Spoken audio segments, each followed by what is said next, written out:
Hello, y'all. Christian White, the One Day at a Time Dad, back with another Listening to Learn, a series designed specifically to discover solutions to community issues through the voices of lived experience.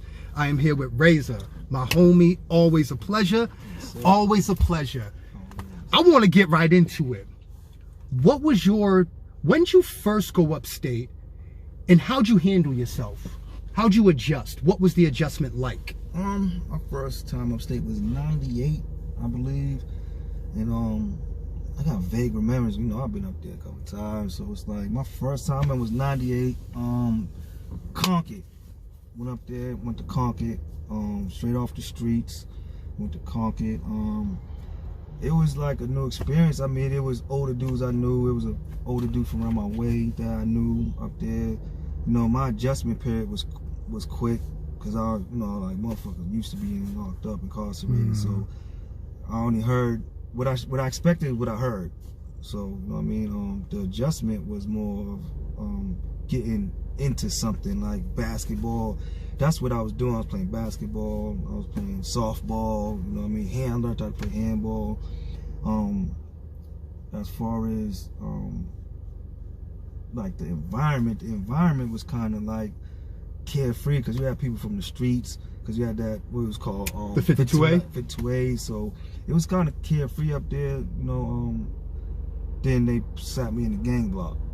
You know what I mean? Then they sat me in the gang Was block. it J4 then? It was J4. Because that's when I was in there. Yep. J4. Now, did you get STG'd? Yeah, I got ST. I had suspected I was validated. Yeah, I was suspected too, even though you know, all the treatment is you're an official gang member. Yeah. And STG, what? Security Threat Group. Yep. All right. Damn, I haven't even thought of STG in so goddamn long. It's our history, man. So where'd you grow up? Columbia Point, man. I'm from the Point. I mean, what was life like growing up? Big ass family. The Point back then was a big ass family. I mean, I could go to anybody's house, get something to eat, use the bathroom. You know what I mean? If I ran and scuffed my elbow or something, they gonna binge me up. I disrespect Miss Point down here, Miss Point in the middle gonna whoop my ass, and when I get home, Mama Point gonna whoop my ass. And how old are you around this time? Oh man, I grew up all my life there, and this is 5, 6, 7, 8, 9, 10, 11 until they built this new Point. I mean, all my life. I mean, I was literally born at 5 Belvoir in the Point on the bathroom floor. Brenda got a baby. Yeah. I know, on the floor and didn't know, so you know, real talk. What was your mom like? What is she like? But what was she like growing up? Oh man, mom's made, you know, $1 out of 15 cents anytime she could. Made one slice of bread into 10 slices of bread and made it taste good, man. You know what I'm saying? You know, I'm not gonna go into, you know, personal life and everything, but you know, mom's dealt with it. Every project female dealt with. You know what I mean? I mean, she always had a man, which is my brother's baby, my brother's father. Yeah. Which was great, because I had a man in the house. You know what I mean? You know, they was doing they thing, but you know what I mean. But mom's was a good woman. You know what I mean? She wasn't real motherly. You know what I mean? She was from the Bronx, moved to the Point, so she wasn't real, man. She had that little edge on her. You know what I mean? So but one thing, our mother didn't like give me whoopings. It was always my stepfather. Like, that was the disciplinarian. That's who gave the whoopings and shit. Now, where was your dad? Nah, he got smacked. He got killed in my projects. 1977. He got murdered in my I was born in 78. How old were you? I was like 18 months. I was a baby before. What do you know of him? That he went to work every day. Food, shelter, and clothing was a must for, you know, not only me and my sister, who was his, but my two older siblings. Yeah, like he was a father to everybody. That's one thing everybody always say. Good man, always went to work. You know what I mean? Had a trade. He was a construction worker, which is I am now. You know what I mean? Yeah. A union. So he did his thing. And what union are you in? Local 17, sheet metal. Sheet metal. Okay. So time moves on. So I mean, I hear the stories. I hear that, but I know you. So at what point does things begin to shift and Roy turns into Raza?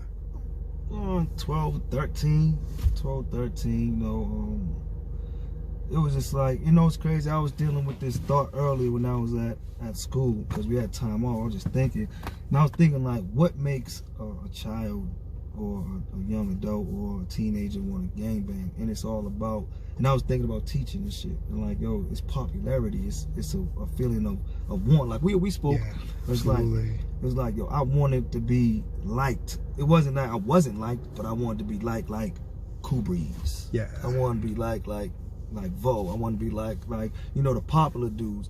So I try to mimic what the popular dudes did. You know what I mean? And you know, our popular dudes when we was growing up, you know what I mean, it was drug dealers and gang members and gangsters. You know what I mean? So it was like trying to mimic them around 12, 13. I mean, and you know, I had an older dude that was real like took me on like kind of a tutelage. Well, he took like all of us, my generation, under tutelage. He hung with us. Yeah. But he was like the dude in my hood as far as his generation. I mean, that's my man Biz Mike, you know what I mean? And the first mission, you know what I mean, it was like he was all the way there, he just telling me and my other man, like, yo, this is what you gotta do, this is how you hold, yo, he was just breaking everything down. And what were some of the values, even within the context of how you were living, what were the values that you were taught? Like, you gotta realize, like, I'm from the point, so it's like everything was family orientated. You know what I mean? It was never like, you know, you fighting. You know what I mean? You're fighting. Snap had the boxing gloves, dudes. We had wrestling. It was never like put violence on. You're gonna violate them, but you're not gonna put violence on. It wasn't about stabbing them. You know, sometimes you have some kids that are just super wild. And they might stab the other one with a little knife or, you know, pocket knife. I be thinking about Mike Watson all the time. Like yo, go hand with a pencil. But you know, the values was, you know, yo, this is your brother, man. It's your man, it's your cousin. Like, you know, we played kickball, baseball. Like we was kids growing up in a project. You know? Did you ever look at it like you were in a gang?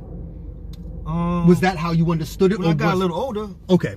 You know, like when the name, like, you know, like the psychology of a gang comes in when it's named. It ain't when it's labeled. When it's labeled. Yes. You know what I mean?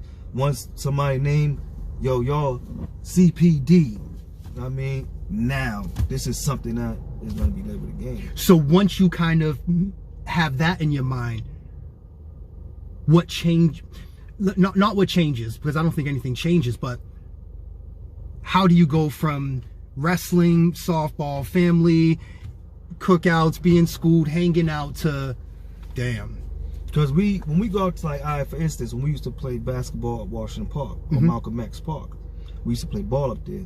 And we're from Dorchester, you know, the point's in Dorchester, and up here is all Roxbury. So 9 times out of 10, you might have 10 Roxbury teams, 1 Dorchester team, which was us. And our older dudes wasn't that liked in Boston, but they was respected. You know what I mean? I don't give a fuck what side street, what projects respected my older men, you know what I mean? Or loved them, you know what I mean? So we'll come up here, and this is like, we only had us and the coach. You know, the 13, 15 under plays before the 17 and 19 under. So our older dudes are not up there. But this is Roxbury. They can just migrate up. Our older dudes are still in the point. Yes. Like, yo, get to y'all game. That's when, yo, get to y'all game. Get to y'all game. So we take the 8 bus, go to our game, you know what I mean? And we walking up there 7 deep, because that's what our team was, 7, 8 deep. Go up here, and it's a bunch of Roxbury dudes. And, you know, it'd be like our older dudes' drama in their young boys, who we're going to play.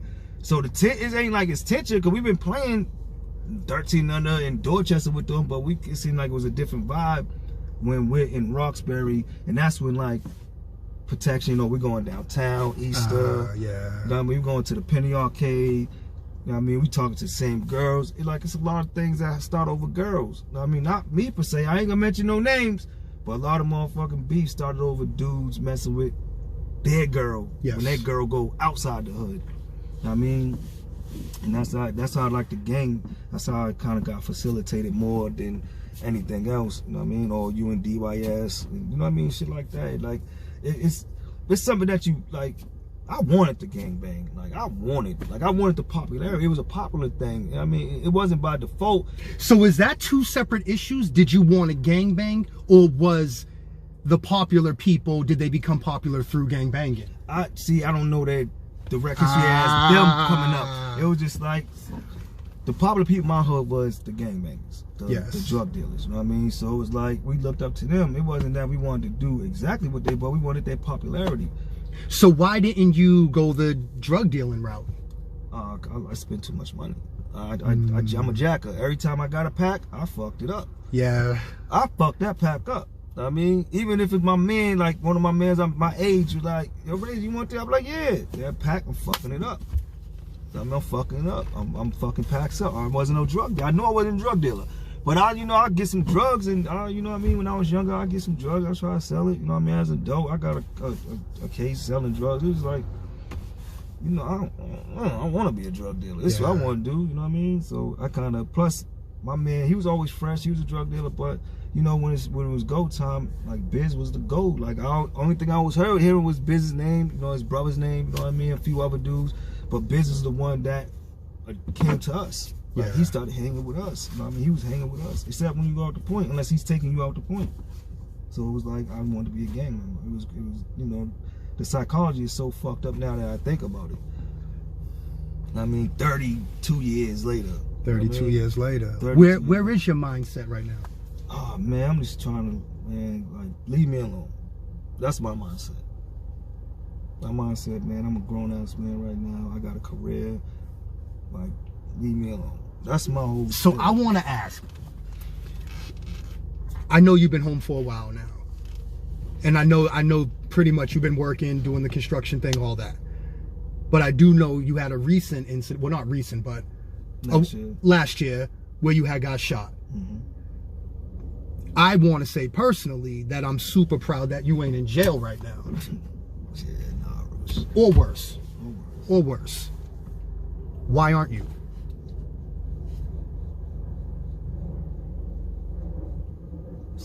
There's a few reasons, man. You know, first and foremost, anything that's gonna stick, you gotta do it for yourself, man. You know what I mean? Like I told, it's like I'm working on my mother's time. My mother's is elderly. I'm working on her time. You know what I mean? I'm working on my mother's time. That's one of the primary reasons. You know what I mean? I don't want to go back to prison, and I feel like this is a direct flight to prison.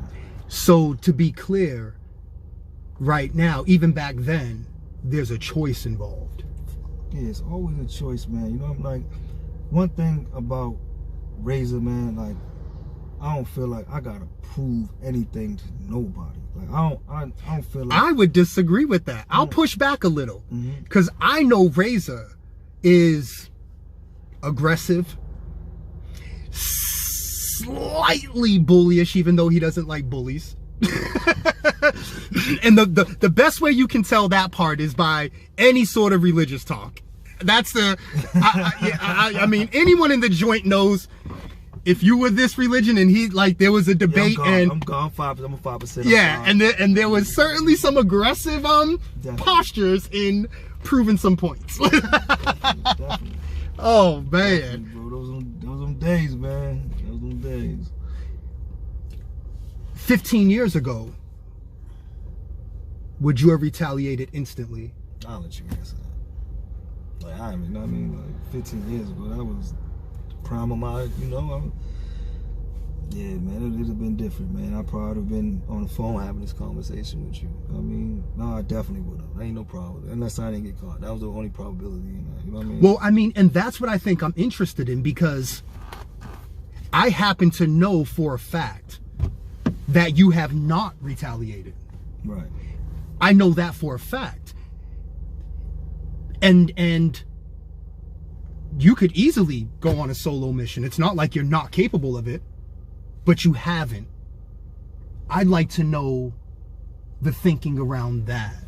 Like I said, man, I'm working on my mom's time. Like, I gotta really, like, I know I got a few handful of people that love me. Like, generally, regardless of I'm in prison, the street, or doing good or bad, like, they love me. You know what I'm saying? Like, so, like, I got a little more mature. You know what I mean? This experience might have matured me a little bit also. I mean, and definitely my little brother, man. You know, he stays in my ear. My cousin H stays in my ear. You know, and there's some young dudes from around the way that stay in my ear, you know what I mean, and appreciate my company, or appreciate. And what are some of the messages you receive like that? Yeah, that's what that's interesting. Like, that's very interesting. You know, like one of my young boys, like, you know, like he's like one of them. He'll call me.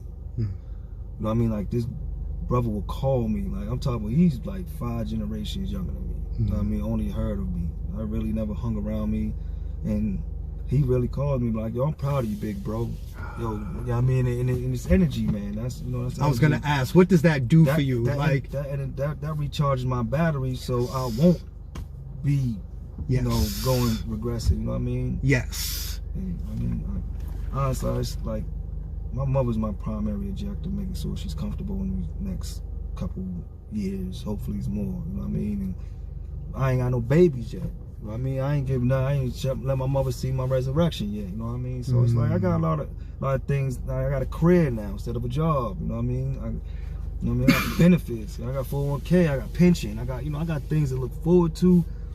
You know what I'm saying? Like, you know me, bro. You know what I mean? Like we both got it. It take a certain amount, and then you click. And I just try to, you know, I feed off the energy my young boys give me when they call me. Yo, what up, big? I'm glad you still out here. And we appreciate. But woo, that's energy that keeps, you know, putting that in submission. You know what I mean? Let me ask, what does, so upstate, how many times have you met someone that you either had murder drum with or y'all had beef, whatever, but y'all ended up becoming cool?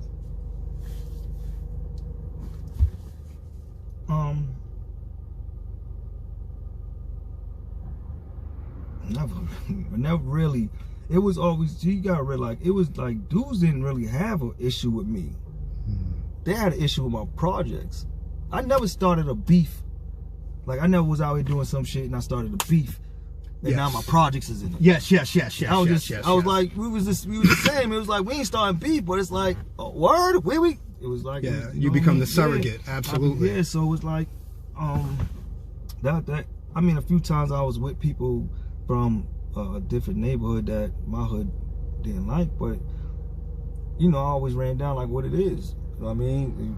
What's going on? I never ran into somebody where it's like, yo, shit, you know, we off this. It was never, but Nash was like that. Yes. Nash was like that, but it was absolutely. Never, it was never. But that's when we was young. We were 17. Babies. Yeah. We was babies, so it was like, you know, upstate. It was more like I've been up there, so once they even coming to me like, yo, Raza, it's nothing. Like they already, yo, ain't nothing, man. I ain't got no issue. You know, they addressing it like that. You know what I mean? Regardless, so I was one deep on the camp. I was with my third. You know what I mean, with my thirds. I mean, or some dudes from around my way. And when I went up the last time, I went upstate, it was like, it was a situation where somebody from somewhere wanted to beef with one of my young boys that was, you know, coming up, and I was like, what are you talking about? And he was like, yo, I want you to fair one with him. I was like, all right, well, let's go. Yeah. He's like, Raza, you ain't got nothing to do. I said, my man's not coming, my young boy, first and foremost, is not coming upstate for the first time, and y'all gonna have a fair one. And I'll be like, yo, this dude wants to shoot a fair one with you. Well, you ain't got nothing to do with that, Raza. I got everything to do with that. You know why? Because when it comes to my projects, that's everything circles around me. I gotta be the president of my projects up here because who I am. So I was sacrifice this whole time or whatever I got right now to get this out the way, because he's not gonna come up here and I say you gotta shoot fair one on him. Yes. He's not gonna do that. That's not something that's, I mean, and dude might have pounded me out. Like, he's a big boy. Like, he 6'3", 6'2", big boy. Like, he's a big boy, but it's like, I'm not doing that. But, you know, he ended up saying, yo, all right. He's like, all right, Raza. You know? And so have you seen situations where stuff like that happens, it squashes in the joint, and then once it gets to the streets, it stays squashed? Yeah. Plenty of time. Because I don't think people realize, like, so like I'll get calls, and me and Raza have called one another, you know, little skirmish happens or whatever the case may be, and it's like, can you please talk to that young dude? Can you please talk to that young, can you, like, people, I don't think people understand, like, there's so much violence prevention going on in the background that is so behind the scenes, because it's actually the dudes who were once in it squashing things, but you'll never hear striving to squash it. Striving to, and it's like you get like understand the psychology of this. You're trying to stop a black man for killing another black man. It's not even a gangbanger. It's a black man or black teenager, or whatever it is, from killing another black teenager that ain't got nothing to do with nothing. and motherfuckers are saying, oh, you're being weird.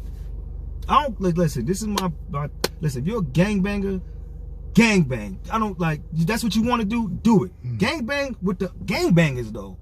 Yes. Gangbang with the, don't which is gangbang. something we've always We're talked not about. gangbanging with just anybody, you know what I mean? Yes. And like, if you got this much pain in your, all right, well, we'll do what you're gonna do. You got that much pain in your heart, do what you're gonna do. But you're sitting there shooting the weed smokers. You're sitting there, the weed dealers. All the window decorations. Yeah, oh, if you just on your bullshit, you're on your bullshit. But I'm just saying, like, damn, why, like, he's not gonna do nothing to you. I mean, even if he's with him, he's not gonna do nothing. Even if he's driving him, he's not gonna do. You ain't gotta worry. You gotta worry about the one that's gonna try to do something to you. That was our principles. But you know, it's not the same. I mean, I'm not saying y'all at fault, man, because you only talk about people that you see. So, you know, music's teaching y'all right now. Chirac's teaching y'all. Y'all the drill generation. So the drill generation, absolutely. They out there, you know, shooting anything moving. So I guess that's what y'all doing. Like, y'all letting this rap teach y'all. You know what I mean? That's what I feel like. Rap is really teaching and educating our youth on being who they are right now. Yo. Everybody want to extendo. Everybody, it's like everybody want to wear dreads. No shade. I ain't shooting at nobody. You know what I mean? But let's look. Boston's becoming, you know, our identity's fucked up. Yes. I mean, absolutely. What do you feel like could be some possible ways to slow down gun violence, specifically street violence? It's education, man, but they gotta be educated by somebody that these children gonna listen to, man. Now there's some bad apples out of the bunch. It's just not gonna listen to anything. Yes. But it's people that's screaming for to get out. Like, I was screaming, and honestly, that's another point. Like, I was real. I after I got into it, and it was like one of my older men said, "Yo, your name's hot right now outside the hood." Once my man said that, I was really on some. Oh, it's go all the way time. But if I was put in a situation, but explain that. Like, why was it? Oh yeah. Why once you hear that, it's like, oh my God. Yeah, I gotta be 10 times worse.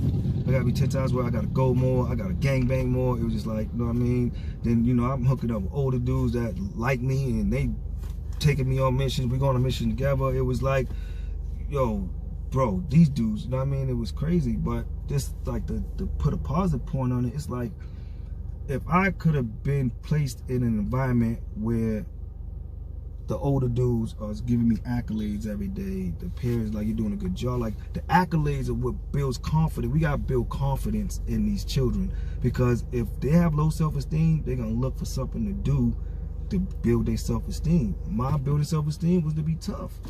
I want to be tough, you know what I mean? But if I was in an environment that built my self-esteem up, real shit, or like when I went away from the point, like I go to my aunt's house, I'm a whole different kid in Mattapan.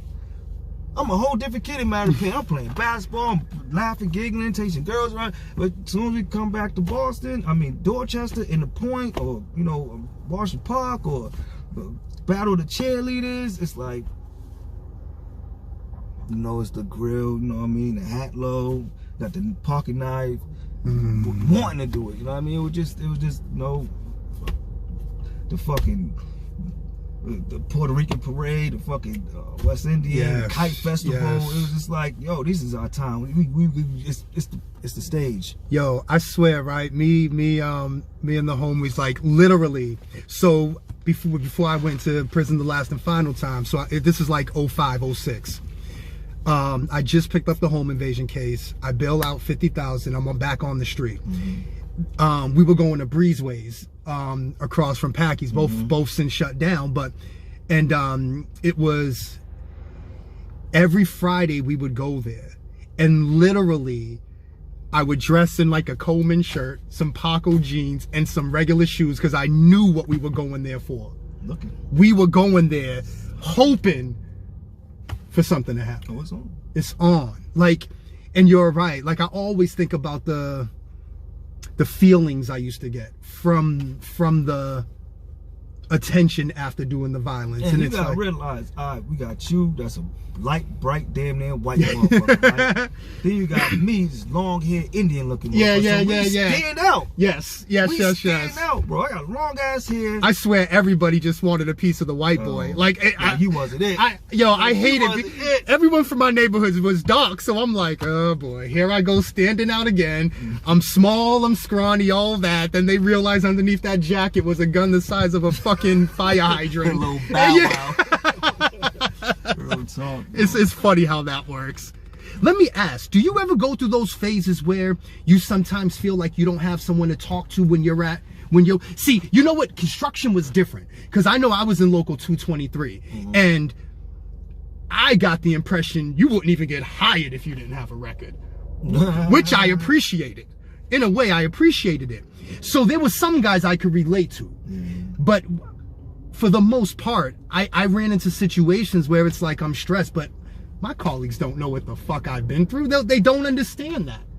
They don't understand the level of humor you can have after so many years of seeing grotesque shit. Bro. Like, it's interesting how all that works. It's funny how that works. This is like the foreman, the white foreman that been working for 30 years and 20-something years, and they get it.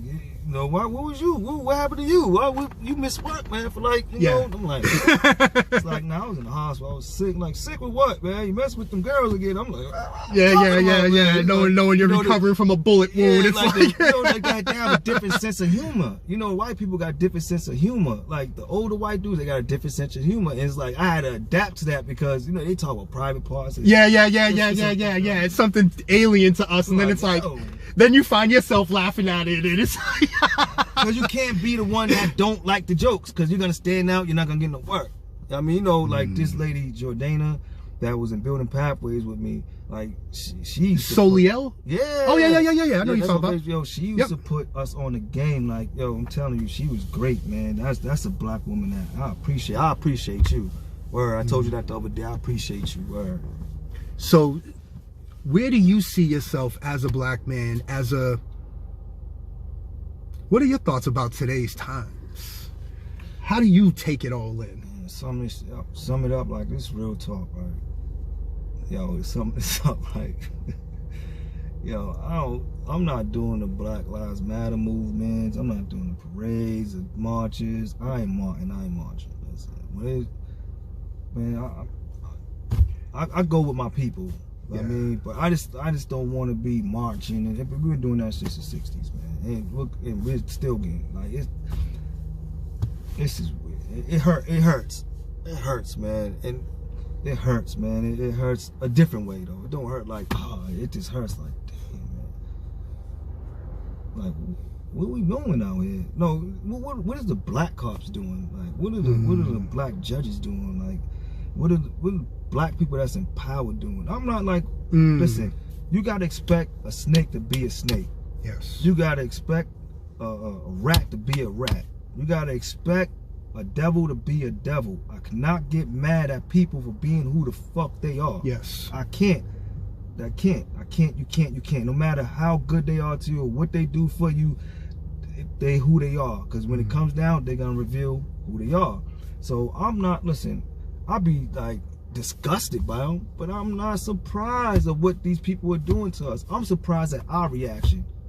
I mean, I'm very surprised and I want you to do something. Like, okay, they're gonna take my fucking head off, or they're gonna sit me in prison.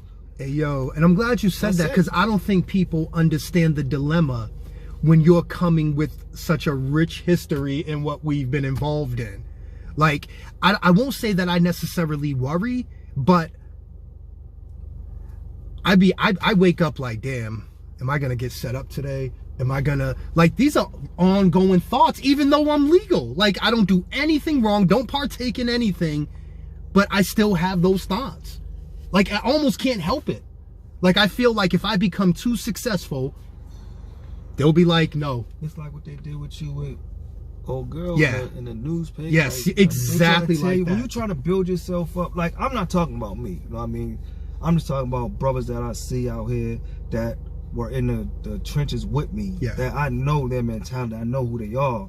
Like, you try to build yourself up and put your defense mechanism up, but it's like, yo, they just try to tear that shit down. Like, no matter how far you go, like, they always want to nitpick something that happened 20 years ago. That's why, even in the courts, first thing the ADA say, what? His record is extensive. He has this on his record. I'm like, yo, all right, crime and punishment. I did the crime, I did the punishment. Why am I still being punished? I did the punishment already. So why were you even saying that? You know what I mean? Absolutely. So it's hard.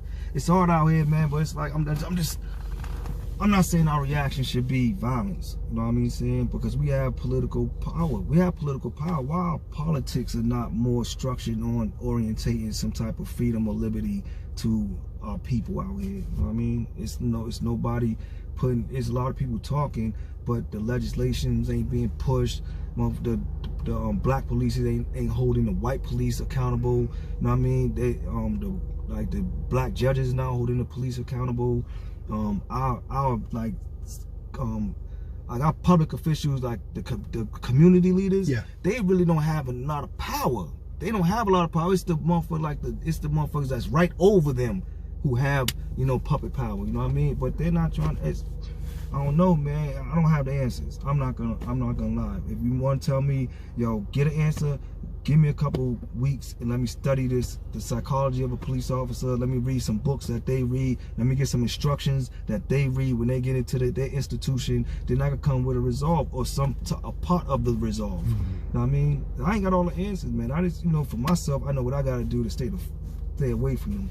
You know what I mean? Absolutely. Absolutely. Because, and that's, like, I want to be clear, like, we have to be careful on a different level. Because, like, I know if I get pulled over, and this has happened, I got pulled over by the state police because I was too close to a state police car that was driving in front of me. That's why I got pulled over. No, they did. They run my record. Exactly. And this is one of the problems where I fear something may happen to me. Like if I get pulled, and like if we're on the highway, I will keep driving until I see something. Like I'll pull over in the gas station, whatever, because I know how you get treated. They've been doing that. They did that to the Black Panthers. They did that to the Mau Mau's. They did that to the Africans. I mean, in Philly when they dropped the bomb. Yes. There's a lot of rich history where you see these police officers being nefarious. And you know, and let's be clear, we always talk, like, now in my role as the One Day at a Time dad, I've met many police officers at community meetings, things like that. Like there's this one dude, Eddie Crispin, I think he's a lieutenant or maybe a sergeant, but he's involved with a group called MAMLEO. It's what is MAMLEO?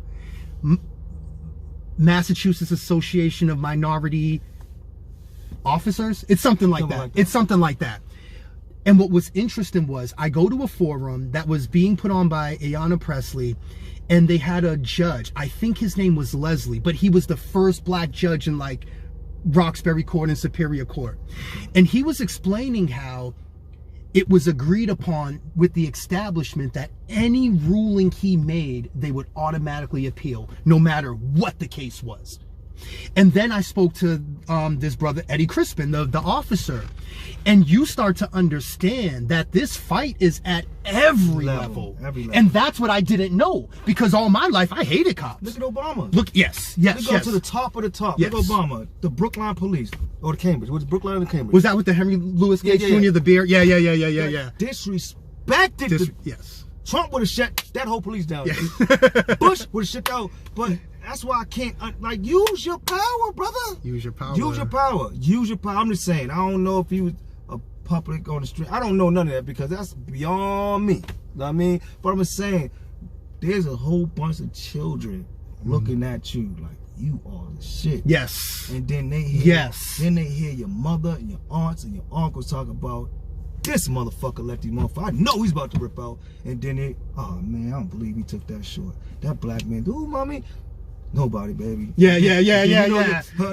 Obama. Yeah. You know, this is Obama. He taking shorts. White people buck. I'm like, yo, I mean, it is what it is. I hate to make it a racial thing, but I can't even imagine what it's like to play the game at that level. That's and you get it everywhere. You get it in every aspect, man. It's every aspect. It's like it.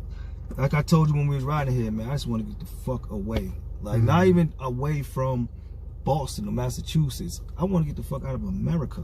I just want to go. Like, you know what I mean? Get me a badass female, a badass woman, excuse me, a woman that I'm attracted to, that I like a lot, and have some substance, some culture, and let's just go, man. Let's just go, man. Let's go buy an island, just have some children. I was gonna say a whole bunch of children. Yeah. You gotta have one first. Yeah. You gotta have one first. True indeed. But that's what it is, bro. Real talk. So let me ask, whether it was growing up versus now, what is your understanding of a mentor, and do you believe having a healthy one's important? Hell yeah, man. Because that's what's, like I said, it's building self-esteem amongst the children. Like, I'm all for the children. I don't, white, black, Puerto Rican, I don't care. Children are children. I love them. I mean, and it's, when, like I said, when I always say this, Whitney Houston gave us the jewel. I believe when children are future, teach them well, let them lead the way, show them all the beauty they possess inside, give them a sense of pride to make it easier. I mean, like, that's like one of my #1 things I always say. You know what I mean? It's like, you gotta instill, a mentor will instill. I had a mentor when I was little, but it was so, the funding for the mentors back there was so far and in between. They wasn't getting paid, so it's like, you got one that really loved his job and just did it. Yes. You're gonna see him. Yes. Like my man Sway, my man Jason had one, and it was a white dude. Like, he paid attention to put in basketball programs, basketball camps, summer camps, everything like that. He paid teams attentive. Mine was kind of like a hood white dude that, you know, was ex whatever he did, substance abuse or whatever, where it was like he kept on regressing. I mean, relaxing. You know what I mean? So it was like, these are the type of people through DSS or DYS was your mentor. Now, I had other people that was important in my life, like my side John Dew. He was like a mentor towards me. And he wasn't only like, he wasn't disciplinary, but when I was wrong, I was wrong. But when I was right, he gave me my accolades. Yes. I mean, he's like, but he had his own career going on. He had his 2 sons, and he had another one. You know what I'm saying? So I was his little cousin. That he'd see me was troubled, he was like, man, I put everything I could into him, but I have children also, and I appreciated that, and that's one of the reasons that helped me. What he taught me there, when I got older, it came more crystal. It snapped, it stuck together. It's like, oh, I see why he was doing it. Do you remember what was going on in your life when it clicked? Yeah. I was in prison. I was in prison, about to get out, and it was like, I'm just sitting there, you know, he's doing the reentry program. They ask you all the things that you learned when you was little that was right, and all the things. It's just like that clicked it on. I mean, I started thinking about that because I really didn't want to come back to prison. I didn't want to go back to prison. How it changes up there, you can't do a comfortable bid. Man, and if you know Raza is notorious for going in with a short bid and coming out with a much longer one. Like, I'll never forget, we was up the max. This was like 99, I think, 2099, whenever what was it, me, you, TG. What was Mike McAfee's brother? He used to sit with us. Oh, you talking about Mike and what's bro's name? Bro, I know he talking. Yeah, he was sitting. We all sat together, and I'll never forget one day we sitting there. Fuquan was literally directly across from us. Shout out Fuquan, man. Yes, piece of the God, Qualls. I mean, it was just even Clarky, man. What's up? Like, so many good dudes, man. Like, dudes that would no doubt take your fucking head off. I'm saying it again, free of law, Fuquan. Yes, please. Absolutely. You mentioned the children out here. Yes. Word. And I just and I'll never forget. And see, I want people to understand we're 18, 19. We're not older like we are now. So we were on go time with anybody, specifically COs. Let's make this clear. So it's like, so just so you understand, this is right around when the Max first opened. I wasn't there when it first opened. I came a few months later, but dudes had to literally physically fight for everything. There was, so I think you were in M2, or were you in M1? I was in M2. I was in N2. Now, when we go to the chow hall, there's a staircase. It's like one of the only blind spots in the prison. And it was well established, you don't go alone because the COs are going to jump you. Just like the CO won't go alone because you're going to jump them. It was the culture. It was part of the way life work. Plus they had all the Walpole dudes. They just like grabbed a whole bunch of You gotta realize these Walpole dudes been up in Walpole for 15, 20 years. They run the joint up Walpole. They run the joint. Like CO's got, you know, open door closed, but we ran the joint when we was up there. It's a fight. The COs run out the block. Up to Max, they run to the fight. And the dudes are like, get off. Get off him. It was a total culture shift. Culture shift. It messed me up because I got class from Concord to Shirley Medium. It was a last time I was ever in level 4. That's what I was gonna ask. Did you even touch Shirley Medium? I went Shirley Medium. You did. I'm surprised. I won an outside championship basketball. We won a championship outside. You know what I mean? And I got shipped up there. M2, right to M2. It was like the third day, like out for rack. So 2-3 Latin Kings and a black Latin King just ran down the CO and just started duffing them out. And dudes are like, yo, I ain't used down Shirley Media, ain't none of that. I mean, then I got shipped up Walpole. Then I was just like, oh man, Walpole's the worst. Then I get up you know what? What was Walpole like? Oh, Walpole was first of all, it's violent. Wait. What was it like from the standpoint of a stand-up dude and the standpoint, not that you would know personally, but from what you've seen, from the standpoint of a lame, a buster? You could all the busters from Walpole went to the max. When I got shipped to the pole, that's what I seen.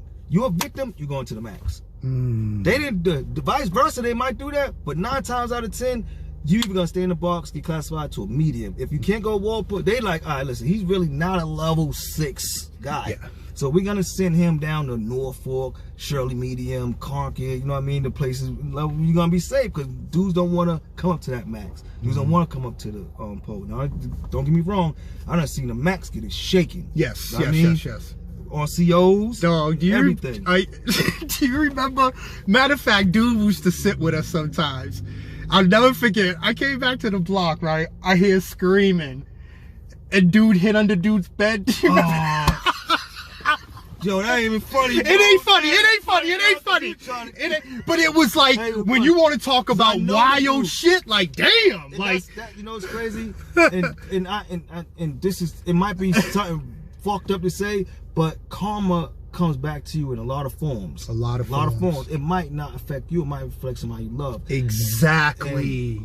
Man, I can talk about it now because I did time about it. Like this one dude that I popped, because he was just like adamantly wanting it. Like he just wanted beef with me. Like he just wanted it with me. So I'm just like, yo, what's your problem? Like I know your grandmother. Like I know your cousins. I grew up with your cousins. But you sitting here wanting this.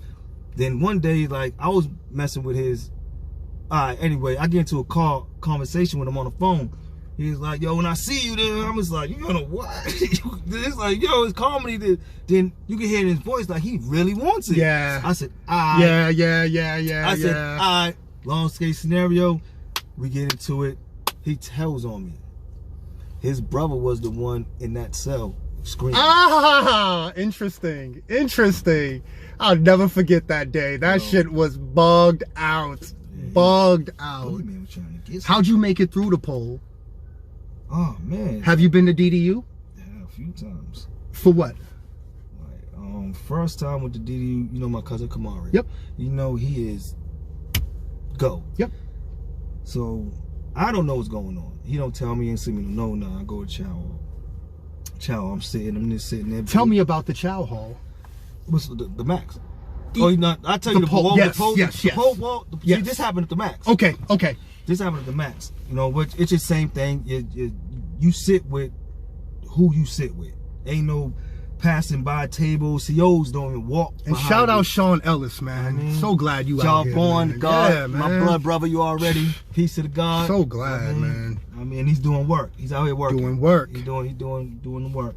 But yeah, it was a strict code of honor up there, man. But Max was way different than the pole. The pole was a whole different animal. That wall pole, it was really like, yo, respect the man you sit in front of and back up and on the side.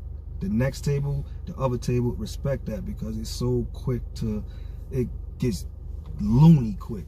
If two tables are beefing, it's not only, you gotta realize you got two sides. It's not only this side beefing, it's down there too. Yes. It's down the max side and the minimum side. Yes. The tables are linked. They're brother, yo, that's the only people that you can't just go in the chow hall and sit at any table. Dude's gonna be like, yo, you gotta go.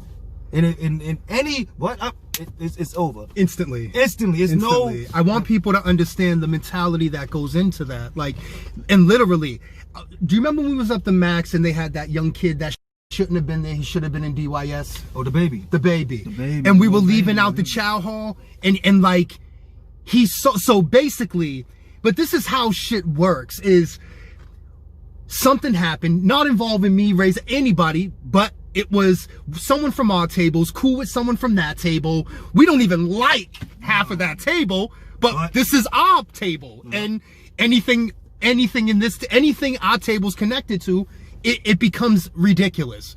So we leave out the chow hall, there's like 8 of us. Now, first of all, if one of you got stopped to get frisked, everybody stopped. There was no doubt about that. That was one of the big fights up the Max first, because they were like, keep on moving. Like, no. Yeah. Keep on moving. And they went down right there. Went down right there. But then they was like, all right, man. And they went down a couple times, because this is how these dudes, I didn't go at Walpole yet before this. I was only a Max inmate. I mean, convict or whatever.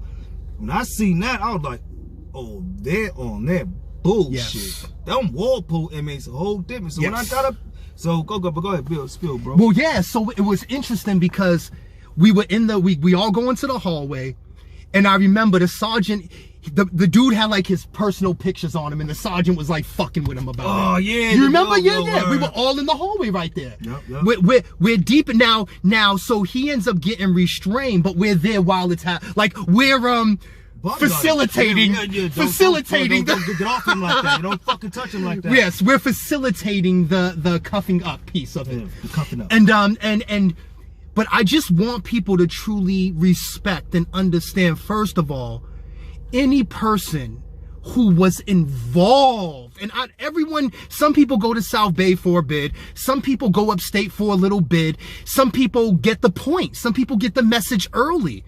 My whole time in prison, there were a couple genuine times I wanted to like change. Well, not change, but knew I just wanted something different, but didn't know what it looked like.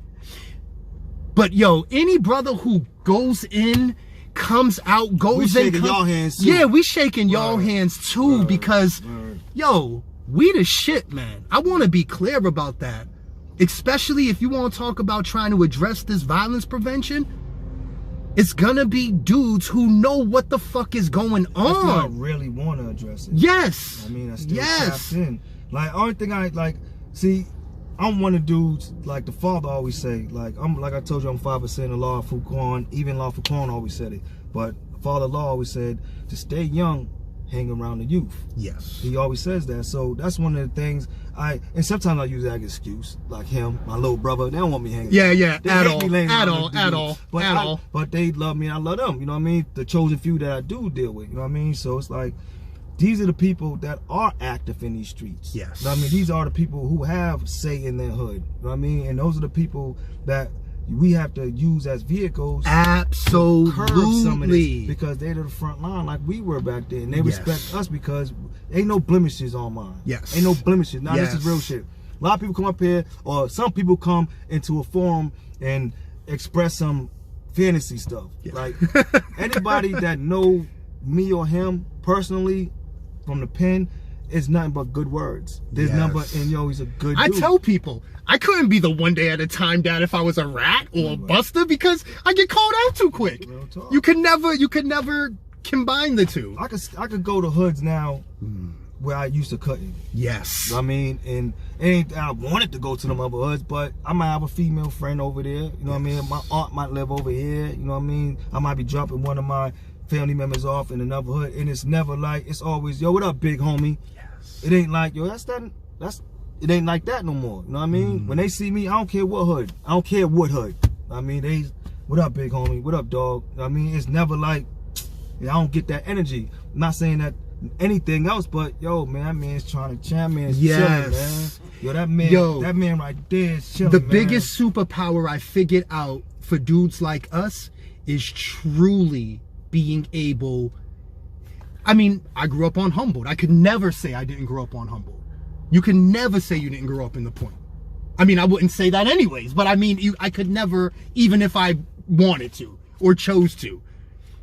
But when people from everywhere know that, but no, I'm 100% neutral, that's the best feeling in the world, man. And you know, and me and him just touched on it. Jump off this subject real quick, because there's a lot of political people and activists on your thing, and it's like, we're well aware of the fakeness. You know what I mean? For instance, I was still incarcerated. Our mayor was making a speech. He was making a speech, and there was a few individuals there that knew me personally, intimately. You know what I mean? And one of my brothers, Dominus, I'm in the God Eye culture, heard this man say, I'm involved with people, and I know people. I know Roy John Doe.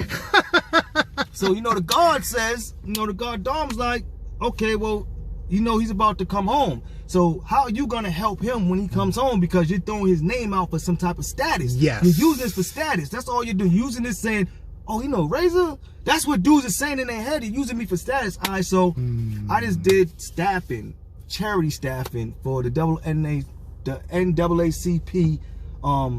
function they had at Bayside Expo Center. I just did a security guard. Me, a couple of my bros, my third world bros, we went over there and we did staffing. Guess who I run into for the first time? I've been home 5 years. First time I ran into him. Marty. I ran into him. I see him. He looks at me. I look at him. I said, yo, what up, Marty? He's like, yo, what's up? And turned his face and kept it moving. My brother True, he goes over there and talks to him. I go over there and talk to him. I'm like, he might not recognize me, even though I look the same. Yeah. You know, we got to give everyone the benefit of the doubt. So look at him, you know what I mean? Kept moving. So the fraudulent behavior, like, we don't need that. If you're here to help us, as far as me being a ex-convict, him being an ex-convict, get into these DYS programs and go talk to these youth who are like us, then, man, help us do that. And to be clear, this needs to come with compensation. We still have lives to live out here. I can't give all my free time. I can't do it. I mean, I do it for free.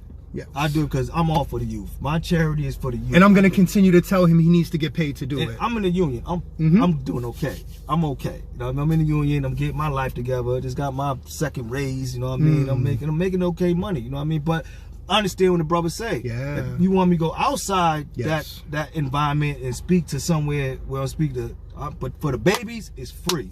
Free of charge. I want to talk to these babies. I want to build with them. I want to go in there on my rap seat and pass it around to them, say, you know who that is? That's me. And I'm here to talk to you on that. Yes. Let me talk. I want to build with you. Give you these experiences like, yo, it's different now. Boston's different. It ain't like it was when we was little. Now, I could count how many guns I seen from 14 to 17. I can't count how many I seen 17 to 40. Matter of fact, 17 to 19 I couldn't count. And that's how the dilemma is right now. It's like, yo, we need people, even if it's not me, if I'm too high profile or whatever, like, I know people that just came home and jumped right into this political arena, so right into this righteous believing to save these babies. Because who are babies? They are future. Like, we gotta save our babies. I mean, like, real talk, we gotta save our babies. That's my point in doing things like this, is to spread this word to these babies. You know what I mean? And babies mean anybody mentally acting like a baby, not just, it could be a 42-year-old I love that you just clarified that like that. It could be a 42-year-old, 50-year-old baby. Absolutely. Because you still got people out here that's 50 years old think they gangbang, still hanging on the block. Absolutely. You got some people with some good-ass jobs out here banging still. Yeah. It's so really quickly, what do you think, what are your thoughts about mental health in the black community specifically? Like we built on this before. First and foremost, you have to talk to somebody that relates to you. You know what I mean? You gotta talk to somebody that relates to you, somebody that you trust. You know what I mean? Like, it has to be, because you're gonna say some things that are gonna make you feel inadequate to that person sometimes. be like, yo, I was scared this time. You know what I mean? You gotta let that out of you. You gotta let that fright out of you. I'm not gonna front. It was a few times when I was in a situation I was like, man, I've been scared, please, man. And I ain't got it. And it's like, oh, yo, we all, yo, I'll never forget. And it's so crazy, the street mentality, because it's so fucking primal. So I'll never forget, I was 16, and me and my man, he's since died, rest in peace, Derek, we're driving down the street, and we're on Humboldt, we're passing Howland, and one of our enemies is coming up. So literally we meet right at the corner of the street. We ain't had nothing on us. Oh, they was hunting. And the first thing we said was how angry we were at ourselves. That was the first. They didn't see you. We saw each other. We both. I think we both were lacking, and it was like an eye contact. Like, you're lucky, and they're like, you're lucky. It was. That's how it was. It was like, it was just. I so want to expose how primal the street thinking is, because, like you said, I think that education piece, and I don't mean school education, I think that education piece on the. Dude says to me, I interviewed him, and he's 10 years younger. He goes, big homie, why is it that I have the same mentality you did 10 years ago? Why hasn't anything changed in it? All of these initiatives, programs, what I've come to learn is people are really okay with reaching the easier to reach people. The people who are kind of in and out, come on. The bad kid in school. Yes. The bad kid in school get all the funding. Yes. You know what I mean? Not the bad kid that goes to school and be good, but out here and not that bad kid that just said, fuck school, I'm not going anymore. I've always been a good student. I ain't never had problem with my grades. Never. As soon as I went upstate in 97, I got my GED ASAP. That's one thing I'd be like, I can send my mother this. Yeah. I'm 21. I dropped out of school, 11th grade. Passing grades, just dropped out of school. It's like, man, South Boston sucked. They're not letting me play on the ball team. They already got their little point guard with Jonathan the Pina. I'm just like, man, this light-skinned ass dude. You know what I mean? I mean, shout out to Jonathan the Pina. Yeah. I mean, CO the Pina, shout out to you, dog. Hey. You know what I mean? Respect, love, you already. You know what I mean? But no, absolutely. Thank you, bro. dog. Yo, I love. Yo, I love.